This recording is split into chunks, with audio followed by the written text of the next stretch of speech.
Recentemente, a Organização Mundial da Saúde afirmou que não existe uma quantidade segura de consumo de bebida alcoólica que não afete a saúde.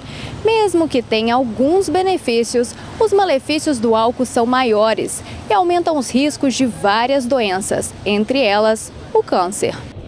O consumo de álcool ele tem sido, cada vez maior, principalmente aí pensando nos jovens, Então a gente tem esse consumo aumentado, infelizmente, e como você falou, às vezes não só final de semana ou festa, mas no dia a dia, E a gente vê isso, igual alguns pacientes, como um refúgio mesmo, ali de momentos de estresse, de ansiedade, porque hoje o trabalho foi estressante, porque hoje eu tô muito cansado, e vai para a bebida alcoólica. Esse consumo aumentado ele vai trazer prejuízos muito grandes, na saúde, pensando aí em acúmulo de gordura, principalmente no fígado, uma sobrecarga de órgãos importantes, seja o pâncreas, seja o fígado, seja os rins também.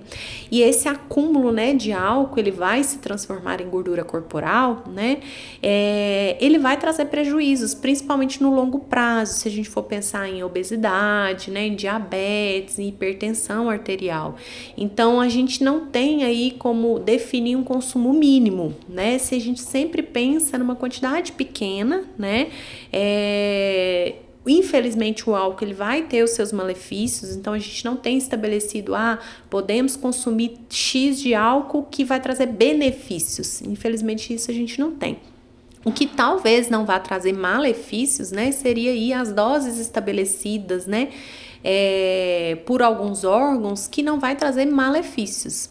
Porém, a gente sempre tem que pensar que não adianta também, muita gente faz, somar aquelas doses diárias e beber tudo no final de semana, Então, sim, esse consumo ele tem que ser reduzido, Seja aí o tanto que você bebe, quanto menos melhor, deixar para um consumo esporádico, seja aí realmente numa festividade ou final de semana, se você bebe 10 latas de cerveja, vamos tentar passar para 5, vamos tentar passar para 6, porque a gente já diminui os efeitos do álcool, os efeitos deletérios do álcool.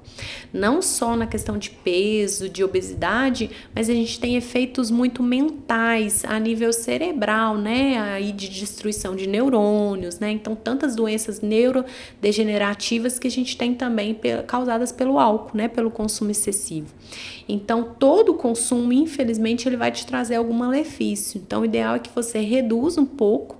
A gente, infelizmente, não tem uma quantidade que traria benefícios, aí não tem, mas sempre pensar nessa diminuição, nessa redução. O que a gente tem de benefícios dele? Porque como ele é, aí feito a partir das uvas, a gente tem muitos benefícios do consumo de uva, A gente tem aí o resveratrol, que é extraído da uva, a gente tem compostos, bioativos que tem aí no vinho também, pelo fato de ser feito da uva. Então, sim, a gente tem alguns benefícios aí do vinho, porém, ele continua tendo álcool, O álcool é que é o problema, Então, se a gente pensar no consumo de vinho, pensando em benefícios da uva, não dá para ficar tomando, uma garrafa de vinho por dia, e sim realmente uma taça, pequena, que poderia trazer os benefícios vindo da uva, Mas a gente tem a questão do álcool, que se a gente for consumir esse vinho em grandes quantidades, a gente vai ter prejuízos, Como eu falei, tanto na parte estética, quanto na parte de doenças, e esse consumo diário exagerado, ele vai te trazer malefícios. O consumo de água junto com as bebidas alcoólicas, ele é fundamental, Primeiro, porque o álcool, ele desidrata, então a gente precisa ir repondo mesmo a água. Então, sempre que você estiver bebendo bebida alcoólica, coloque junto um copo de água. Então, bebe um copo de bebida, um copo de água, vai intercalando. E também os acompanhamentos, por exemplo, a gente tem ali os efeitos maléficos do álcool, que a gente, em alguns alimentos, a gente consegue minimizar. Então, por exemplo, vegetais verdes escuros, Uma salada bem elaborada, se você está tomando uma taça de vinho e come junto uma salada, a gente consegue minimizar os efeitos do álcool. Então, é importante sim balancear a alimentação junto com a ingestão de álcool e sempre hidratar. Para o GR News TV, Júlia Mendonça.